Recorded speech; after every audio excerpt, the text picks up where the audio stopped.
분향단은 그 향을 피우는 단이에요. 정사각형으로 되어 있고 길이가 2규빗이니까 한 1m 한 20 되는 거죠. 1m에서 1m 20. 그리고 한 규빗씩 50cm, 50cm 정사각형 위에 한 뼘의 턱을 두고 그리고 모퉁이마다 4뿔이 있습니다. 그 다음 사진. 이동할 때는 저렇게 이동할 나무를 껴서 제사장들이, 레위인들이 4명이 저거를 운반했습니다. 그리고 저 4뿔이 있고 거기서 이제 제사장들이 향을 피우는데, 오늘 이 분향단을 통해서 우리들의 신앙에 대한 가르침, 하나님의 말씀을 배우게 되는 거예요. 구약의 분향단이 오늘날 우리에게 어떤 말씀인가, 그거를 우리가 오늘 깨닫고 그 말씀을 통해서 우리도 하나님 앞에 분향단에서 향을 피우는 그 왕같은 제사장으로 그렇게 늘 하나님 앞에 기도와 예배가 드려지기를 바랍니다. 특별히 오늘 주시는 말씀에 보면 그 분향단의 모양이 나와 있는데 2절에 보니까 길이는 한 규빗, 넓이도 한 규빗, 네모 반듯하다. 그 다음에 높이는 2규빗이다. 좀 긴 거죠. 네모 반듯한 정사각형의 분향단이 높이는 2규빗이다. 그리고 그 위에 분향단의 뿔을 4구퉁이에 이어지게 해라. 그렇게 기록이 돼 있어요. 그리고 3절에 보니까 제단 상면과 좌우면과 뿔을 순금으로 싸고 조각목의 재질에다가 순금으로 다 싸라. 금태를 두르라. 그리고 4절에 보니까 금태 아래 양쪽 금고리 둘을 만들되 양쪽에 만들지니 그거를 채로 꿰라. 그러겠어요. 그거는 이제 이동할 때 그 분향단을 어깨에 메고 가도록 그렇게 만드신 거예요. 자, 이걸 말씀하신 분이 누구냐? 하나님이세요. 하나님이 시내산에서 2가지를 주셨는데 말씀과 성막을 주신 거예요. 다시 한번, 하나님이 시내산에서 뭐를 주셨어요? 말씀과 성막을 주신 겁니다. 물론 성막은 십계명은 직접 써서 주신 거예요. 하나님의 손가락으로 십계명을 써서 주셨고, 말씀은 하나님 말씀이죠. 성막은 하늘문을 열어주셔서 요한계시록에 나와 있는 새 예루살렘, 시온성을 보여주시고 그대로 만들어라. 그게 바로 성막이에요. 성막은 솔로몬 때 성전이 됩니다. 그리고 예수님이 오셔서 교회가 되는 거예요. 그래서 여러분들이 성막을 배울 때 그냥 유대인의 성막 우리하고 관계없다, 그게 아니라 그 성막이 교회입니다. 예수님의 몸이에요. 자, 우리가 그렇게 연결해서 말씀을 종합적으로 보면, 특별히 성막 안에는 저 분향단을 하나님이 설치하게 하셨는데, 그 분향단은 어디다 위치하냐? 휘장 바로 앞에 위치해라 그랬어요. 성막은 성막뜰이 있는데, 성막의 문을 열고 들어가면, 처음에 뜰 문을 열고 들어가면 번제단이 있어요. 여러분, 번제단은 희생제물을 가지고 불을 질러서 예배를 드리기 때문에 성막 안에 갖고 들어가면 불이 탑니다. 성막 안에 있는 게 아니라 성막 뜰에 있었어요. 그리고 성막 전체를 그걸 성막이라고도 하지만 성막 뜰에 번제단이 있었고, 물두멍이, 놋대야가 성막 앞에 있었어요. 그리고 성막 안으로 들어가면 오른쪽에는 떡상이 있었고 왼쪽에는 금촛대가 있었어요. 그리고 정면에는 휘장이 있었고 분향단이 있는 겁니다. 그 위치도 다 하나님이 어디다 놔라, 어디다가 설치해라, 이렇게 해라, 길이는 몇 규빗이다, 높이는 몇 규빗이다, 조각목으로 하고 금으로 쌓아라, 다 가르쳐 주셨어요. 그러니까 이거는 설계도입니다. 설계도예요. 요대로 복원이 가능합니다. 그래서 성막센터를 만들 때 그대로 복원한 거예요. 이스라엘에 가면 1:1 비율로 똑같이 성막을 만들어 놨어. 특별히 분향단은 휘장 안에는 지성소고 휘장 밖은 성소라고 그래요. 성소와 지성소가 휘장으로 이렇게 구분이 되는데 휘장 바로 앞에 있는 게 분향단이고 휘장 너머 지성소에는 법궤, 증거궤가 있었어요. 증거궤는 뭡니까? 십계명 돌판을 넣은 말씀의 법궤예요. 그리고 아론의 쌍난 지팡이와 만나 항아리가 있었는데 가장 중요한 건 법궤, 하나님 말씀 통이에요. 그래서 법궤라고도 하고 증거궤라고도 하고 언약궤라고도 그래요. 하나님의 임재, 말씀으로 나타나신 하나님, 그게 증거궤 안에 있게 하고 아무나 못 들어가게 하고 1년에 딱 한 번 대제사장이 속죄일에 피를, 이스라엘의 죄를 회개하기 위해서 속죄일에 딱 한 번 핏바구니를 가지고 들어가서 이스라엘을 속죄하고 나왔어요. 그리고 그 지성소 바로 앞에는 분향단이 있었어요. 분향단이 거기 6절에 보니까 어디다가 설치하라고 되어 있냐? 자, 읽어봅니다. 6절에 시작. 그 제단을 증거궤 위 속죄소 맞은표 곧 증거궤 앞에 있는 휘장 앞에 두라. 그 속죄소는 내가 너와 만날 곳이라. 그랬어요. 증거궤 앞에 있는 휘장 밖에 두라. 그 위치를 정확하게 얘기하셨어요. 증거궤는 법궤고 휘장이 가로막고 그 앞에 분향단을 설치해라. 분향단 설치. 근데 우리가 궁금한 거는 하나님이 만들라고 하는 이 분향단이 과연 뭐냐? 거기서 향을 피웠는데 분향단에서는 그 말대로 향을 피웠어요. 근데 하나님이 뭐라고 그랬어요? 그 향을 반드시 날마다 제사장이 와서 그 분향단에 등불을 켜서 기름을 넣을 때 같이 향도 살아라, 상도 피워라, 그렇게 말씀하셨는데 8절에 보세요. 그 분향단의 향은 끊어지면 안 돼. 8절에 보세요. 시작. 또 저녁 때 등불을 켤 때에 살을 찌니 이 향은 너희가 대대로 여호와 앞에 끊지 못할지며. 한번 따라합시다. 끊지 못할지며. 향이, 분향단의 향이 계속 피어오르게 하신 거예요. 그러면 이 분향단의 향은 뭐냐? 분향단에서 향을 계속 피우게 했는데 그 향은 어떤 내용이냐? 어떤 말씀이냐? 성경은 성경으로 해석합니다.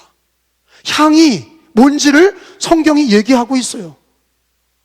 신약 성경에 출애굽기 30장 말씀을 요한계시록에서 이거를 해석하고 있어요. 그게 뭐냐? 계시록 5장에 보니까 다 가서 요한계시록 5장 8절에 말씀을 찾아서 체크해 놓으세요. 분향단의 향은 기도예요. 성도의 기도. 성도의 기도를 말씀 바로 앞에 놓은 거예요. 말씀 앞에 분향단을 설치해서 기도가 끊이지 않게 향으로 올라가게 하셨어요. 자, 요한계시록 5장 8절에 이 두루마리를 취하심에 시작.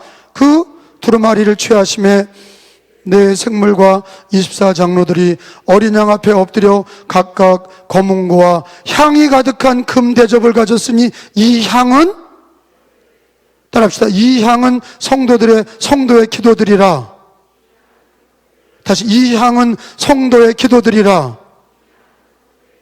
근데 더 놀라운 건 그 앞에 보니까 금 대접에 향을 가득 가졌다. 금 대접 위에 향을 가지고 하나님 앞에 향을, 기도들의 모습을 그 향으로 금대접 위에 올려서 하나님 앞에 드려지는 모습으로 기록이 되어 있어요. 그리고 계시록 8장에 가서 보니까, 계시록 8장 3절 4절에 보니까 왜 하나님이 분향단에 향을 피우라고 그랬냐? 그게 기도인데 그 기도가 하나님 앞에 다 올라간다는 것을 하나님께서 계시록에 정확하게 얘기하고 있어요. 3절 4절에 보니까 또 다른 천사가, 시작, 와서 제단 곁에 서서 금향로를 가지고 많은 향을 받았으니 이는 모든 성도의 기도와 합하여 보좌 앞 금제단에 드리고자 함이라.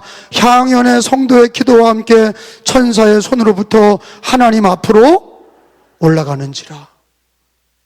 그리고 분향단에, 출애굽기 30장의 분향단에 제사장들이 분향을 하고 향이 올라갔던 거는 그게 뭐예요? 기도예요. 성도의 기도입니다. 그 성도의 기도가 오늘 성경 계시록에 보니까 누가 받들어서 가져가요? 천사가 가져가요. 이게 자세하게 나오잖아요. 우리는 기도를 날 잘 못합니다. 뭐 기도해도 내가 하나님이 들어주실까요? 그래서 기도를 안 해. 여러분, 기도는요, 우리 기독교인들이 예수님의 이름으로 기도하는 건 새가족이든 어린이든 노인이든 그 기도는요, 분향단의 향이야. 하나님이 천사의 손으로 그거를 다 받아서 하나님 보좌 앞에 그 기도를 향기로운 향으로 다 받으시는 거예요. 자, 이 진리를 왜 가르쳐 주실까요? 기도가 그냥 기도해라, 기도해라, 이거를 시청각 교육으로 가르쳐 주신 거예요. 분향단에 향을 피워서 그 기도가 끊이지 않고 하나님께 올라간 것이 요한계시록에 보니까 성도들의 기도를 천사가 그거를 가지고 하나님 보좌 앞에 드려서 하나님이 그 향기로운 향을, 기도향을 받으시고 응답하신다. 믿음은 바라는 것들의 실상이요 보지 못하는 것들의 증거니라 그러셨어요. 이 얘기가 뭐냐? 성경을, 있는 진리의 말씀을 상상해 보세요. 여러분이 기도할 때에 분향단에서 제사장이 향을 살라서 그 향이 하늘로 올라갈 때 계시록에 있는 말씀처럼 천사들이 그걸 가지고 올라가서 하나님 보좌 앞에 올렸던 그 아름다운 모습을 여러분들이 기도할 때에 상상하면서 믿음으로 기도할 수 있습니다. 그렇게 하라고 분향단을 설치하시고 그 향을 피워서 시청각 교육을 하신 거예요. 오늘날도 우리는 왕 같은 제사장들. 여러분, 지난주에는 금촛대에 대해서 배웠습니다. 기억나세요? 금촛대에도 불이 꺼지면 안 돼. 여러분, 불이 꺼지지 않는 건 전기불로 갖다 꽂으면 되는데 그때는 전기불이 없어요. 하나님이 전기불로 하라고 그런 게 아니에요. 그 금촛대에 불이 꺼지지 않는 거는 제사장들이 뭘 넣어야 돼요? 기름을 계속 보충해야 되는 거예요. 기름을 넣어야 그 촛대에 불이 꺼지지 않는 거예요. 근데 그 촛대에 불을 켤 때 똑같이 그 불을 가지고 향을 살르게 하신 거예요. 촛대에 불을 켜고 향을 계속해서 향을 넣어서 향이 타서 없어지지 않게 계속 향을 넣었어요. 제사장들의 기도가 끊이지 않았다는 거예요. 그거를 관리하게 하셨어요. 오늘 끊이지 말아라. 여호와 앞에 여호와에 드리는 분향이 끊어지지 않게 해라. 그거는 자동으로 되는 게 아니라 오토매틱이 아니에요. 제사장이 관리해야 돼. 옛날에요, 우리 주부님들이 가스레인지가 없을 때, 석유골로가 없을 때, 연탄불이 없을 때 다 아궁이야. 아궁이에서 나무를 떼가지고 가마솥을 끓여야 밥도 됐고 국도 됐고 반찬도 거기서 다 만든 거예요. 그래서 옛날 분들은 며느리가 들어와서 아궁이에 불을 꺼뜨리는 며느리는 집안을 망친다고 그랬어요. 그게 며느리를 학대하는 얘기가 아니라 그 내용을 곱씹어 보면 며느리가 부지런하면 그 집에 불을 꺼트리지 않는 거예요. 불을 꺼트리지 않아야 밥도 짓고 국도 끓이고 반찬도 만들고 불이 귀할 때거든요. 불이 꺼지지 않아야 모든 일을 했거든요. 제가 이 비유를 왜 드냐? 성경을 읽다 보니까 분향단이라고 하는 그 분향단에 제사장들이 향을 끊이지 말아라. 그 얘기는 뭐냐? 쉬지 말고 기도하라는 얘기예요. 그거는 자동으로 되는 게 아니라 기도하는 성도, 왕 같은 제사장으로 기도하는 교회, 기도하는 가정이 계속 끊이지 않고 불을 꺼트리지 말아야 되는 거죠. 믿으시면 아멘. 자, 다시 정리합니다. 분향단은 바로 성도들의 기도입니다. 그 분향은 하나님 앞에 꺼지지 말아라. 그래서 늘 기도 앞에는 신약 성경에도 뭐가 붙어요? 쉬지 말고, 그런 단어가 붙어. 왜 쉬지 말고 그러냐? 분향단에도 향은 끊어지면 안 된다고 하나님이 말씀하셨어요. 그 이유는 하나님을 영광을 위한 것이고 자기 자신을 위한 거예요. 그 향이 끊어지고 촛대의 불이 꺼지고 분향단의 기도의 불이 꺼지면 마귀가 역사하는 거예요. 어둠이 역사하는 거예요. 죄악이 역사하는 거예요. 근데 불을 밝히고 기름을 넣고 불을 밝히고 향을 계속 피우면 하나님께서 우리에게 은혜를 베푸시고 길을 열어주시고 붙들어 주시고 함께 하시고 인도해 주시고 기도에 응답해 주시는 겁니다. 그 분향단의 진리는 성도들의 기도인데 끊이지 않아라. 끊이지 말아라. 말씀과 기도, 이게 경건생활 아니겠어요? 휘장 안에는 법궤가 있었고 말씀이 있고 휘장 바로 앞에는 기도가 있어요. 말씀과 기도는 우리 기독교인들이 늘 붙들어야 되는 거예요. 하나님 앞에서 기도하고 말씀 앞에서 기도하고 기도할 때 끊이지 말아라. 우리가 왕같은 제사장이에요. 우리들은 예수를 믿을 때 하나님의 자녀인 동시에 왕같은 제사장으로 한 사람 한 사람 부름을 받았어요. 기도가 끊이지 않기를 바랍니다. 이 시대가 코로나 시대는요, 코로나 시대는 참 어둠의 시대입니다. 예배도 안 드리죠. 병 때문에 기도도 안 하죠. 전염병 때문에 자꾸 무서워하고 언론이나 사회나 정부에서 자꾸 예배 드리지 마라, 모이지 마라. 그러니까 예배도 드리지 않고 기도도 하지 않는 거예요. 지하철역에는 꽉꽉 타잖아요. 여러분 서울 지하철 타봐요. 꽉꽉 탑니다. 마스크 끼고 다 타요. 근데 누구 하나 지하철에서 바이러스가 나왔다는, 그 전염병이 나왔다는 얘기는 안 해. 몇 호선에서 나왔다, 몇 호선에서 나왔다, 그런 얘기는 없어요. 우리가 이 전염병 시대에 코로나가 예배를 폐할 수 없어요. 하나님께서 이 어두운 시대, 이 전염병과 이 죄악이 만연하고 이 어둠의 시대에 우리 기독교인들이 촛대에 기름을 넣고 복음의 빛을 밝히고 늘 기도의 향을 피워 그 분향단에서 그 향이 하나님 앞에 올려져서 그게 은혜요, 그게 승리하는 길이요, 그게 축복의 삶인 것을 믿으시기를 축원합니다.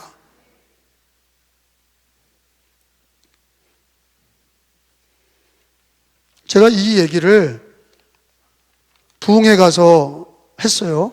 계시록 5장 8장 분향단이 기도하는 그 향이 성도들의 기도고, 그 기도할 때 천사가 와서 내 기도를 다 받아서 하나님 보좌에 올리는 계시록의 말씀을 전하니까 끝나고 어떤 권사님이 나한테 왔어요.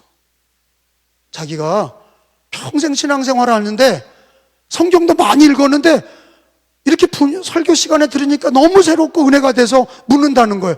목사님, 강사 목사님, 이게 진짜입니까? 그래. 그러니까 우리가 설교를 듣는 사람 중에서도 한 귀로 듣고 한 귀로 흘리는 사람이 있고, 그게 진짜 새롭게 느껴지는 사람이 있어요.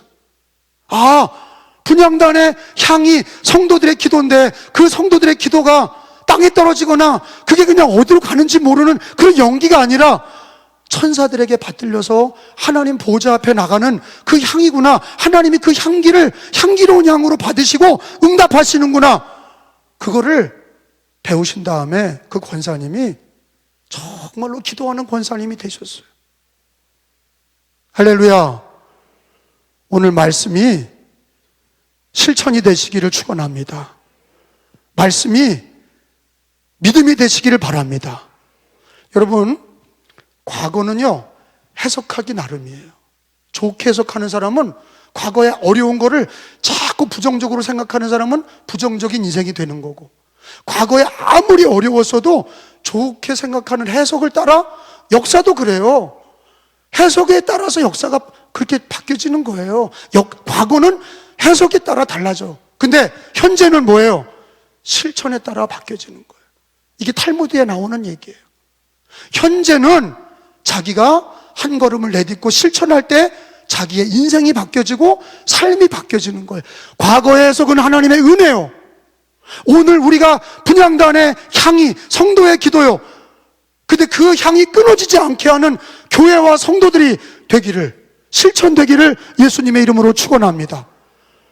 마지막으로 분향단 내 모퉁이에는 뭐가 있었어요?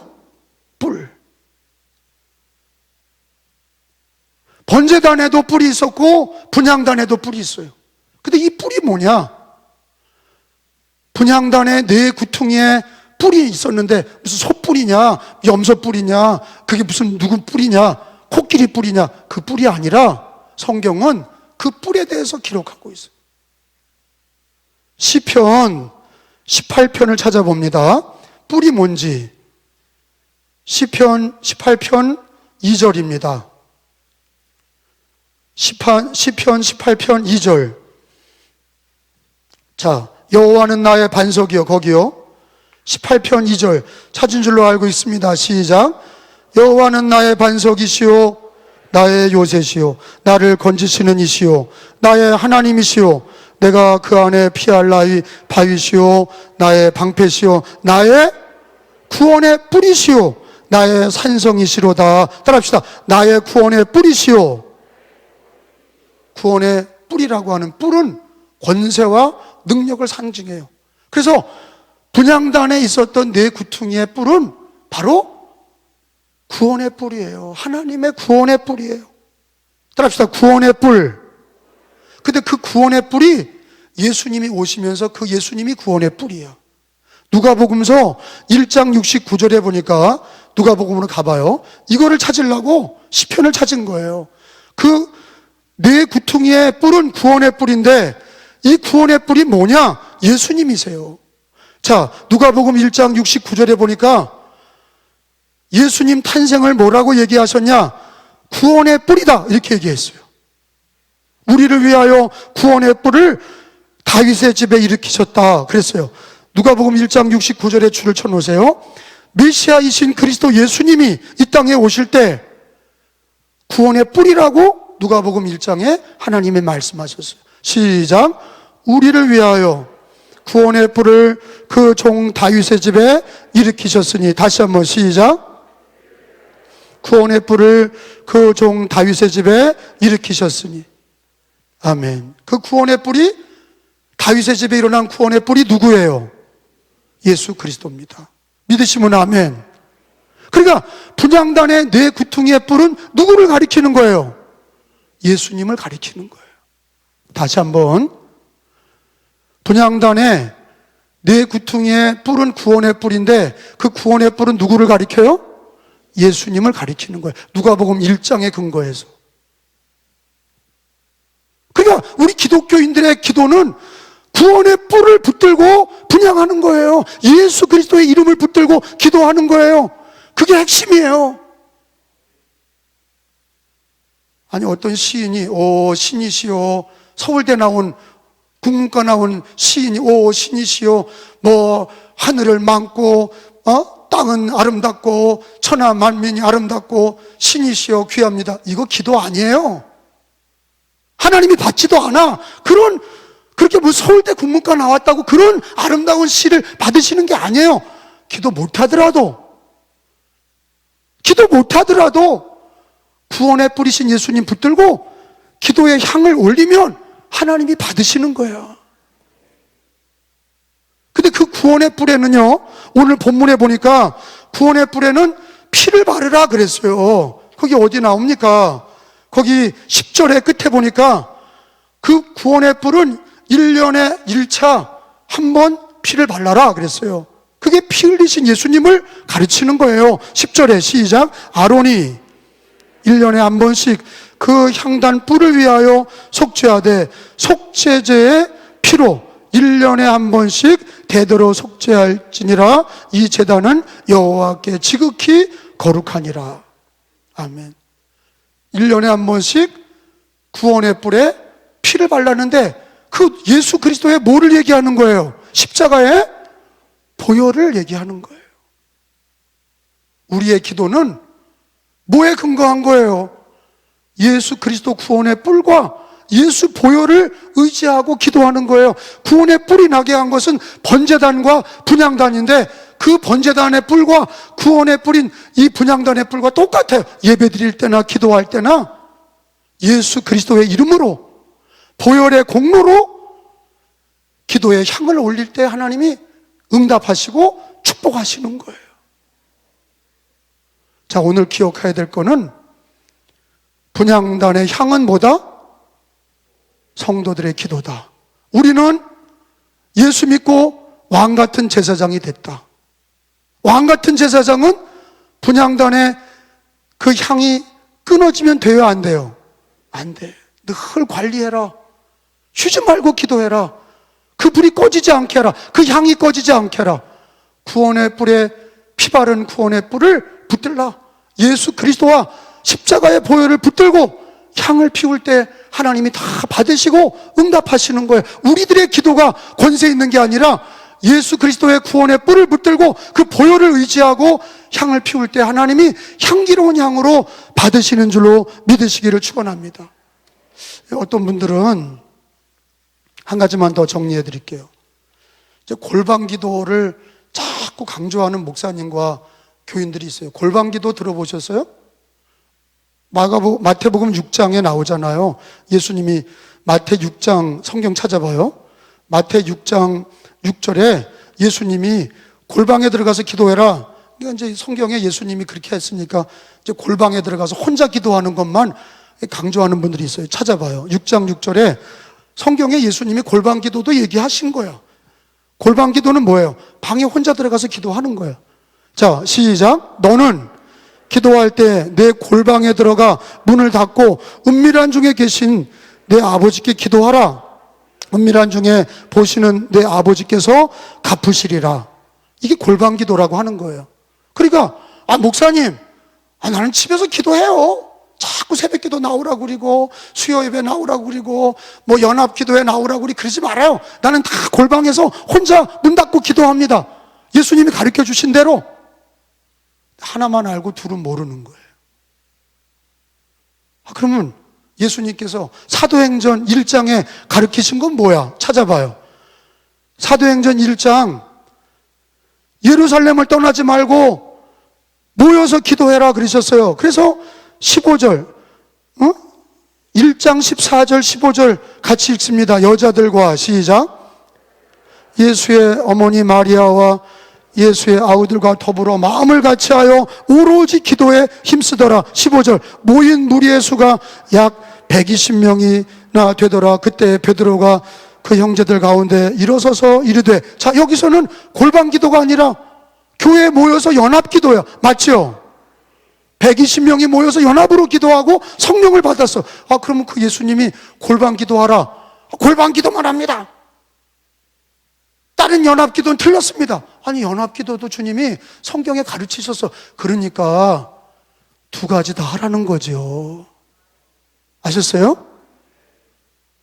성경을요, 하나만 붙들고 자꾸 얘기하는 사람은 앞뒤가 없는 사람이에요. 성경에 전체를 보고 그 문장을 해석하셔야 돼. 골방 기도는 자기가 집에 있을 때 문 닫고 들어가서 기도하는 거고, 근데 연합 기도는 뭡니까? 어떤 기도 제목과 또 교회적으로 기도하는 모든 것들이 성도들이 모여서 성령을 받게 하실 때도 모여서 기도하다가 120명도가 성령을 받은 거예요. 근데 이 시대는요, 제가 볼 때는 연합 기도가 약해지고 있는 거예요. 골방 기도는 믿는 사람들 혼자 들어가서 기도하는 거 뭐 하겠죠. 자기 집에 기도 처소를 만들고 다락방을 만들고 기도하는 사람도 있어요. 근데 그런 기도도 필요하지만 지금 이 시대는요, 갈매산에서 모여 기도하는 것처럼 오순절날 마가의 다락방에서 120명이 교회에서 연합된 기도를 통해서 은혜 받고 성령 받고 복음을 전한 것처럼, 이 시대는요, 마지막 시대는 골방 기도보다 더 우리가 강조해야 될 거는 교회에서 연합된 기도가, 오순절 성령이 임하셨던 연합 기도회가 더 강조돼야 더 능력 있는 기도회가 될 줄로 믿습니다. 자, 그러면요, 오늘 말씀을 통해서 기도가 회복되기를 바랍니다. 분향단 앞에 서는 성도가 되시기를 바랍니다. 우리는 오늘 말씀을 듣고 말씀 앞에 서고 하나님 앞에 서고 분향단 앞에 서서 왕같은 제사장으로 향이 끊어지지 않게 하며 구원의 뿔, 예수의 보혈 바른 구원의 뿔인 예수님을 붙들고 그의 이름으로 연합된 기도, 골방 기도, 혼자 있든지 연합된 기도 함께 하든지 우리가 이 시대에 기도하는 교회, 기도하는 성도들로 일어나야 될 줄로 믿습니다.